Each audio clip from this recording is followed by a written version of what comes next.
instantedigital.com. Iniciamos un nuevo espacio de Génesis y vamos a dar la bienvenida a Shai Shemer. Bien hallado, Shai. Muchas gracias, nuevamente con vosotros con mucha alegría. Shai, en estos tiempos que corren, el tema de la alimentación, de la provisión, es un tema de orden mundial por la cantidad de personas que pasan hambre. Pero hoy vamos a hablar específicamente de un pueblo que supuestamente pasó hambre y se creyó con el derecho de reclamar. Estamos hablando del pueblo judío cuando estaba en el desierto y le reclamó a su líder, a Moisés, que era mejor volver para Egipto para vivir el tiempo que estaban pasando. ¿Cómo arrancamos con este tema? Bueno, primeramente una salvedad.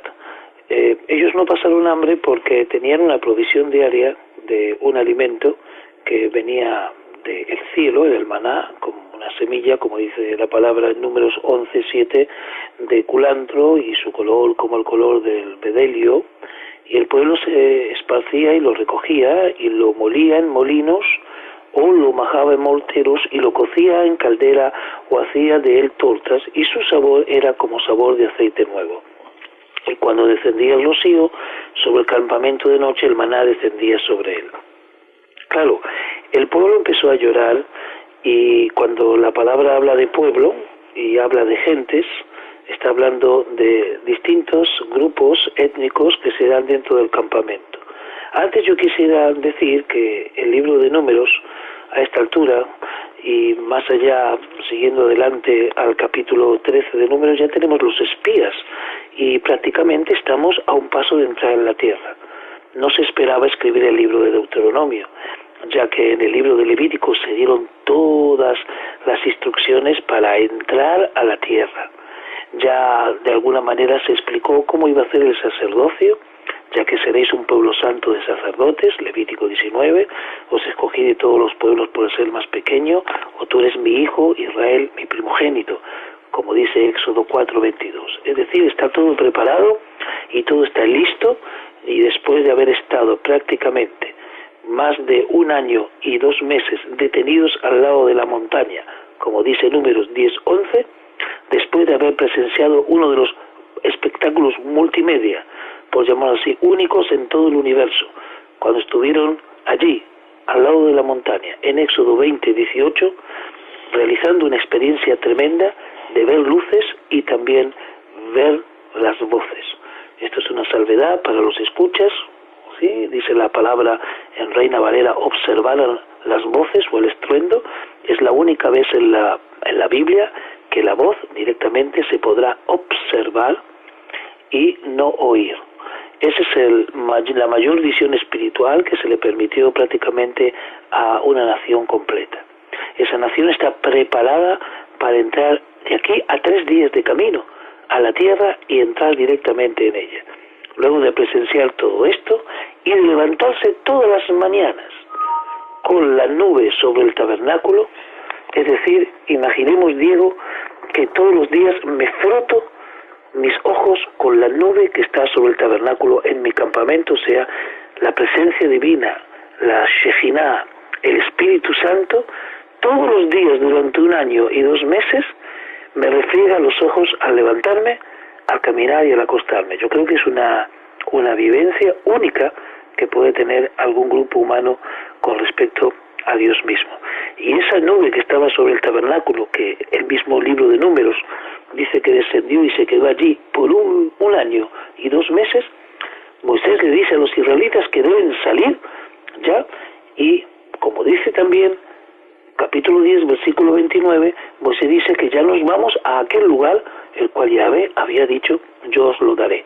O sea, está hablando de la tierra de Israel, y está hablando del monte Moría, aquel monte que se llama mi santo monte, mi santa morada, donde me colocaré. Esto parece algo tremendo.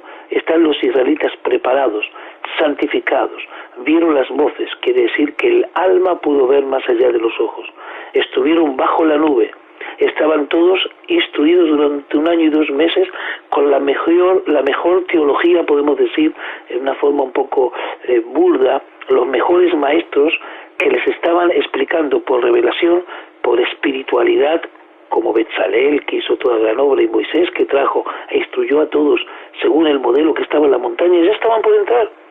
Pero ocurre algo, ocurre en el capítulo 11 de Números, a 3 días de camino prácticamente de la tierra prometida, y ya implantar en ese momento una conexión desde el monte Moría con el Señor y empezar a todo este desarrollo que se podría llamar restaurar el reino de Dios y su justicia, acontece algo que el pueblo comienza a llorar y a pedir allí codornices en vez del maná. Y esto es algo inexplicable. Esto forma parte de la condición humana de los israelitas, como también de cualquier otro grupo humano que es capaz de llegar a cansarse, a hartarse de ver un milagro cotidiano. Bueno, por una manera lo que dices tiene su alcance, y claro está.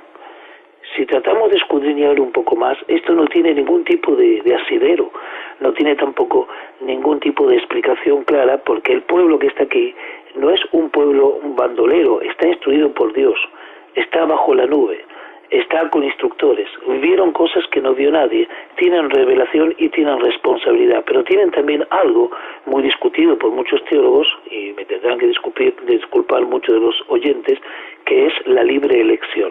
Claro, frente a todo un mundo predeterminado, espiritualmente hablando, hablar de libre elección es como hablar de un azar. Sin embargo, el componente de la libre elección tiene mucho que ver con el juicio de Dios para con los hombres. El hombre será juzgado por su elección o por su comportamiento. El juicio es un misterio, como será.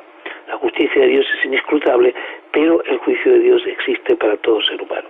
De esta manera, el pueblo comienza a quejarse y hay una ira de Dios con el campamento y arroja fuego, ya no el fuego que rodea a Israel para cubrirlo, sino es un fuego consumidor, no es un fuego protector, es el aspecto de la justicia de Dios. Y a aquel lugar le da un nombre que se llama Taberá, que es un nombre que significa incendio. ¿Y qué es lo que ocurre aquí? La gente extranjera se mezcla con ellos y tuvo un vivo deseo. Podemos ver entonces que el pueblo está clamando a Moisés y el pueblo está orando. ¿Y por qué está clamando a Moisés? Porque consumió uno de los extremos la ira del Señor, porque el pueblo estaba quejándose constantemente de algo que tenían en su corazón, que en Egipto comían de balde de los pepinos y los melones y los pueblos y las cebollas y los ajos. Pero entre ellos se mezclaron gente extranjera. Y la gente extranjera, ese nombre que figura aquí en español, tiene un nombre en el hebreo original muy peculiar, se llama Asafzuf. Y ese nombre tiene una raíz en el verbo asaf, que significa juntar, acumular o acaparar. Es decir, hay una gente que es acaparadora o tiene una tendencia acaparadora que comienza a envolver al resto del pueblo y el pueblo se deja llevar. Mientras que está el grupo que come el maná, que no se puede acaparar, ya que después de un día se llena de moho y se llena de gusanos, y no hay forma de acumularlo ni atesorarlo, está también la tendencia del hombre a acaparar, y piden algo que sí se puede acaparar, que es la codorniz, que se puede ahumar, que se puede comer, que se puede almacenar, que se puede de alguna manera mantener dentro o fuera de la tienda en cercanías. Podríamos interpretar que acaparar en este caso tiene el sentido de que vas dudando, es dudar de la propia provisión de Dios, que había sido fiel durante más de un año con el maná. Exactamente, pero no es una duda. Simplemente, más allá de la duda, existe dentro del hombre la naturaleza, porque no estamos entendiendo que la mera educación y la mera vivencia espiritual ha causado en el hombre la transformación total. Lo vemos también en nuestra vida de cristianos. Se declara el cristianismo y solo las guerras comenzaron, y muchas en el nombre del mismo cristianismo a nivel histórico. Es decir, el proceso de transformación ya ordenado y dado tiene sus periplos, sus altos y bajos, y esto es lo que está mostrando, que la tendencia del hombre, la lucha del hombre, la decisión del hombre es muy importante.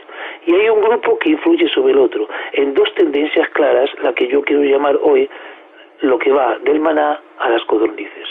El maná es lo que se come diariamente, o como en cristiano decimos, a cada día dele su afán. Y las codornices representan la aspiración de una parte del pueblo a tener un contacto con algo que pueda acumular y saciar su interior hasta decir no quiero más. Es decir, la sensación de plenitud, de llenura, lo cual advierte muy bien Proverbios 30, de no llegar a la plenitud de la saciedad para no negar a Dios. Por tanto, estamos en un estado de sensación de absoluta, se puede decir, homeostasis o equilibrio, y por otro lado, no tener demasiado poco para no entrar en la codicia o en el hurto. Se habla de un equilibrio en Proverbios 30, y el equilibrio implica que no debo saciarme completamente. La saciedad va a llevar a este pueblo a la característica de toda persona que busca absoluta prosperidad: olvidar su comunión con Dios. El maná no los estaba protegiendo del hambre, los estaba protegiendo de la codicia y educando a una generación que ya llevamos, vamos a decir, 3000 años tratando de comprender esto. No os hagáis tesoros en la tierra, sino a cada día dele su afán, o el Hijo del Hombre no tiene dónde recostar la cabeza. Por tanto, esto no podemos decir que ha sido una victoria total. Hoy vemos que el mundo va absolutamente desenfrenado hacia una codicia desproporcionada, lo que trae un gran desequilibrio. Pero ¿por qué el maná no se puede acumular? Porque cuando el hombre acumula, el hombre proyecta. El hombre, cuando proyecta, el hombre es protagonista del proyecto, y también hace diseños y diseña una vida en donde puede llegar a decir mi mano, el hombre, decir mi mano hizo todas estas cosas. No deja de ser sorprendente que un grupo de hombres que llamaste infiltrados pudieran influir de tal manera sobre ese pueblo, el pueblo elegido por Dios. Sí, perdóname, Diego, si me permites citaré algo que es tremendo y que viene en forma repentina para el lector que profundiza. Números 11:6 dice que el alma del pueblo está seca. El alma no puede estar seca. ¿Cómo puede estar seca un alma que durante 1 año y medio se levanta todas las mañanas y se acuesta con la nube de Dios reposando sobre el tabernáculo en medio de su pueblo? Es indudable que esa sequedad viene de un conflicto tremendo, y yo lo he encontrado, si me permites, en esta frase que dice: nos acordamos del pescado que comíamos en Egipto de balde. Si nosotros escudriñamos la Escritura, veremos que no hay nada de balde en Egipto. Lo único que puede haber de balde es que la comida no se comía con responsabilidad. Es decir, el esclavo trabajaba y el amo le daba de comer. Si bien no era gratuito, la gratuidad estaba en que el esclavo no tenía que asumir ninguna responsabilidad más que trabajar, hacer lo que le dicen y comer. Pero aquí el pueblo está frente a una disyuntiva. Tiene que ser un reino de sacerdotes y pueblo santo. Tiene que ser un pueblo especial.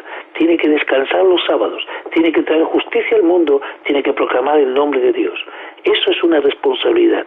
Nuestras iglesias están vacías de obreros y llenas de gente que viene a escuchar la palabra. Conclusión: la gente quiere participar de balde de la bendición, pero compromiso con el trabajo, la acción y también la reciprocidad de la palabra de Dios. Sabemos que la mies es mucha y los obreros son pocos. Preferimos un Egipto de balde que asumir la gran responsabilidad de llevar la bendición a toda la familia de la tierra, como Dios lo está pidiendo. Es tremendo, el pueblo está casi por entrar en la tierra de Israel y se encuentra con una disyuntiva: un pueblo que quiere comer de balde y el otro pueblo, la gente que quiere acaparar la codorniz, que quiere algo más sustancial, no quiere vivir de día en día.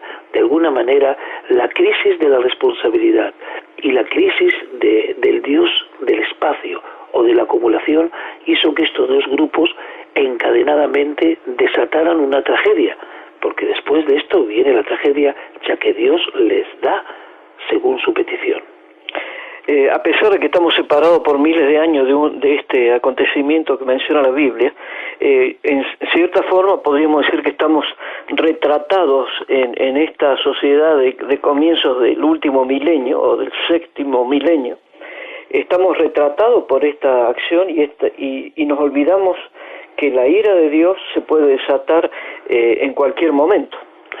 Sí, mismamente, cuando vienen las codornices, ya siguiendo el mismo texto bíblico, se le pide a Moisés que se santifique con 70 hombres, pero que cuando viene la carne de las codornices con un viento recio que las trae desde el mar y ellas caen por toneladas, no comerán ni 2 días, ni 5 días, ni 10 días, ni 20 días. Algunos comentaristas dijeron que sucesión de días significa la forma de comer. Se puede comer con 2 dedos, se puede comer con 5 dedos, se puede comer con 10 dedos o comer también con los pies y con las manos, de la glotonería que había en ese lugar. De tanta glotonería no vais a comer ni con las manos ni con los pies, sino un mes entero hasta que os salga por las narices y la aborrezcáis, por cuanto menos preciastes a Yahvé que está en medio de vosotros. Es decir, el mayor problema es no entender que Dios está en medio de nosotros y que las peticiones pueden ignorar el poder de su presencia. Un problema muy serio que tal vez nos aqueja esto hasta nuestros días. Efectivamente, nosotros ignoramos en la mayoría de las veces la presencia de Dios y es curioso, solamente nos acordamos de Él cuando estamos ante la más extrema necesidad o tenemos un problema que no hemos sido capaces de resolver desde el punto de vista humano. Mira, la cantidad de codornices que se acumularon fueron de 2 codos, unos 90 centímetros. Y el pueblo estuvo levantado todo el día y toda la noche, mira cómo se han esforzado. Y todo el día siguiente recogieron codornices, y el que menos recogió 10 montones. ¿Cómo es posible? Porque los asafsuf, como dije, que viene del verbo asaf, que viene de acumular y de acaparar, ellos no solamente querían comer, sino que era la sensación de tener el ahorro, la perspectiva. El problema no es el ahorro, sino la sensación de seguridad que da el acumular tesoros en la tierra, que termina esto siendo más que una necesidad, un enamoramiento de la materia, lo que le lleva al hombre a prescindir muchas veces o a desmejorar su diálogo con Dios. Así que cuando la carne estaba entre los dientes, la ira de Yahvé se encendió y el pueblo fue herido. Y podemos pensar por qué entre los dientes. Porque aquí recordaremos algo que ya hablamos en otras secuencias. Cuando estamos comiendo, ya no pensamos tanto en Dios. Generalmente bendecimos antes de comer. Y cuando la carne está en nuestros dientes, vaya a saber qué pensamiento de agradecimiento hay en nuestra boca. Y al terminar de comer y finalizar ese banquete que nos hemos servido generalmente cuando nos gusta comer, vaya a saber dónde está nuestro pensamiento relajado y nuestra relación con Dios. Por eso, si en aquel momento, cuando la carne estaba siendo masticada, a alguno se le hubiera ocurrido decir gracias a Dios por haber traído las codornices con un viento recio, aún así dentro de ese pecado, si hubieran recordado a Dios mientras comían en esa saciedad, tal vez la ira de Dios no hubiera descendido, pero como estaba Egipto en la mente de muchos tal vez pensaron, qué bueno, estamos comiendo como en Egipto y qué buenos recuerdos nos trae el comer ahora en balde, sin responsabilidad. En ese momento la ira fue total. ¿Por qué? Porque lo que Dios quiere es que se haga memoria de Él, que se tenga en cuenta su cercanía y que se le tenga en cuenta como hacedor de todas las cosas.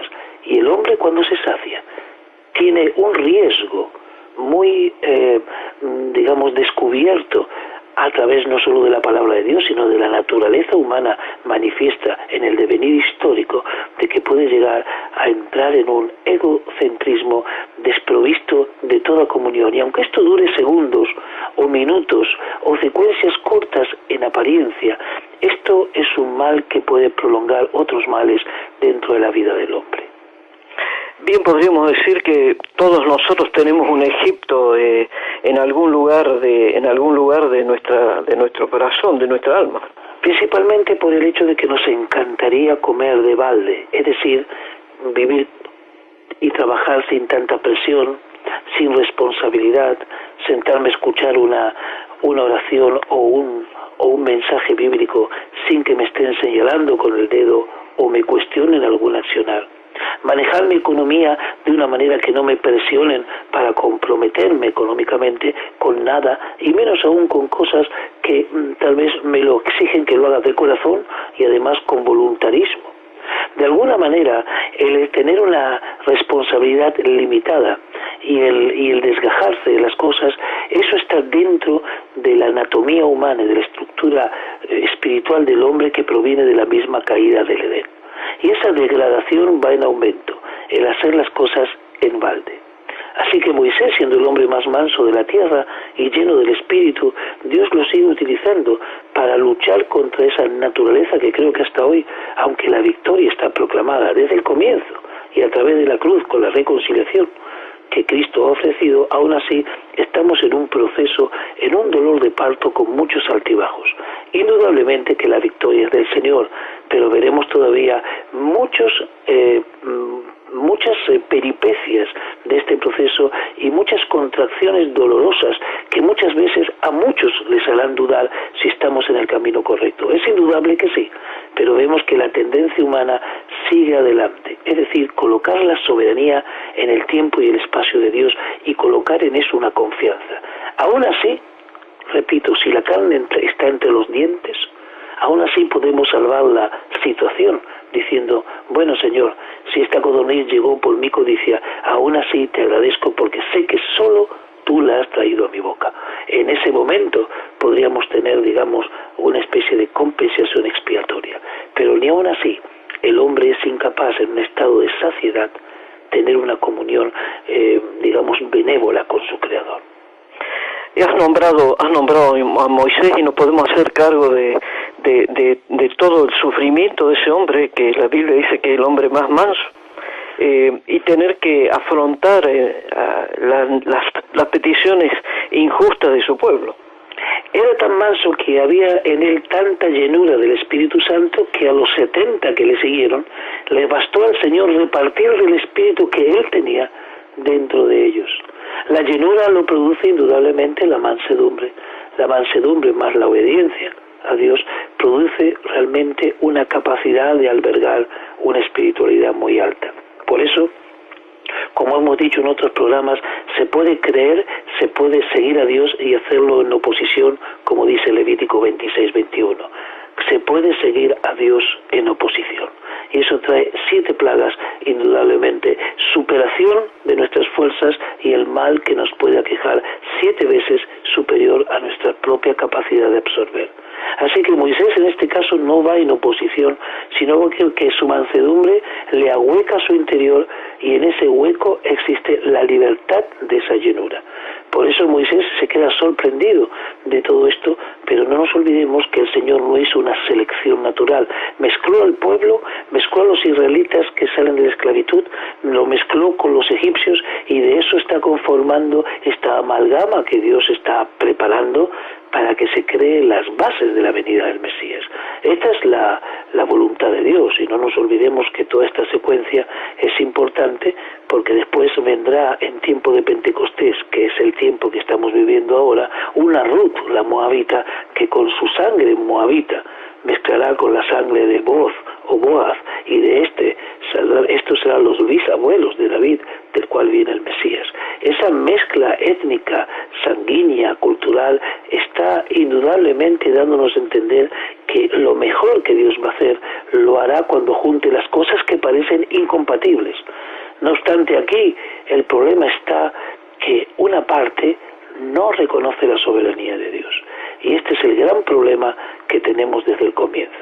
¿Cuánto reconocemos? Por eso creo que la humanidad, y más aún los creyentes todavía, aún en nuestra fe, seguimos transitando entre el maná y las codornices. Es bueno recordar esto, porque si ignoramos la soberanía de Dios y confiamos en nuestra nuestra propia capacidad, lo único que estaremos haciendo es vivir de acuerdo a los tiempos, a estos tiempos, y podríamos decir que viviríamos de acuerdo no a la voluntad de Dios, sino a la voluntad de esto que llamamos humanismo, hedonismo. Sí, fíjate que el mismo Moisés, querido hermano Diego, en Números 12:29, expresa que todo el mundo podría profetizar y ojalá, dice, que Yahvé pusiera su espíritu sobre todo el pueblo de Israel. El hombre que no quiere acaparar ni siquiera la autoridad, no quiere acaparar su don de profecía, no quiere acaparar la fuerza que Dios le dio. Por eso se diferencia de los acaparadores, y los acaparadores no pueden acaparar demasiado, porque en definitiva una red de un pescador hecha con mucha pericia para que el pez no se escape y pueda ser pescado, por decirlo así, y que el trabajo sea redituable en las horas de ardua pesca, esa misma red del cual ningún pez se puede escapar, el día de mañana puede ser una trampa para el mismo pescador que, cayendo en forma fortuita su propia red, de la misma no se pueda liberar. Por lo tanto, esto de acaparar para el día de mañana, acaparar autoridad, acaparar atención, es una red de protección, la cual puede ser el día de mañana o muy cercano, puede ser una trampa mortal para nosotros mismos, que hicimos las cosas con el bien de fortalecer y terminamos cayendo en nuestras propias redes. Así, los levitas, como dice este mismo libro de Números, no podían servir más que 25 años dentro del ministerio. ¿Y por qué después de 25 años tenían que dejar? A los 50 años tenían que cesar todo el ministerio y no lo podían ejercer nunca más, como dice Números 8:25. Para no crear enramadas, para no entretejer conjuras y para no dar demasiado asentamiento a la autoridad levítica, los mandaba y los jubilaba y los llevaba a la pensión para que den a los que vienen atrás la posibilidad de renovar. Yo creo que esto es el espíritu del no acaparar, de que cada día tiene su afán, de dejar pasar, dejar hacer y dejar pasar un laissez-faire, pero un laissez-faire bajo la autoridad de Dios. Con esta reflexión lo dejamos, Shai Semer, en Génesis. Hasta la próxima y muchas gracias. A vosotros. protestantedigital.com